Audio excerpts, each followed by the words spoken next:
ഇന്നിപ്പോൾ BJP രണ്ടാം സ്ഥാനത്ത് എത്തിയിരിക്കുന്ന മണ്ഡലങ്ങൾ നോക്കൂ.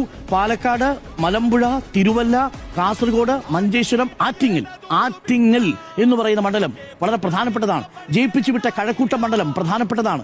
നേമം മണ്ഡലം പ്രധാനപ്പെട്ടതാണ്. ചാത്തന്നൂർ മണ്ഡലം പ്രധാനപ്പെട്ടതാണ്. 3 മണ്ഡലങ്ങളിൽ ജയിക്കുകയും 6 മണ്ഡലങ്ങളിൽ BJP രണ്ടാം സ്ഥാനത്ത് എത്തുകയും ചെയ്തിരിക്കുന്നു എന്നുള്ളതാണ്. BJP എന്ന് പറയുന്ന പാർട്ടിയുടെ വളർച്ച അത് CPയുടെ നഷ്ടത്തിൽ നിന്നുണ്ടാകുമോ എന്നുള്ളതാണ്. ഇത് പറയാനുള്ള കാരണം പശ്ചിമ ബംഗാളിൽ എങ്ങനെയാണോ മമതാ ബാനർജി വരുമ്പോൾ അവിടെ CPMൽ നിന്ന് കൂട്ടത്തോടെ വോട്ടുകൾ നടന്ന് മമതാ ബാനർജിയിലേക്ക് പോകുന്നത്, ആ മമതാ ബാനർജിയിലേക്ക് പോയ വോട്ടുകൾ ഇന്ന് കൂട്ടത്തോടെ എത്തിച്ചേർന്നിരിക്കുന്നത് എവിടെയാണ്?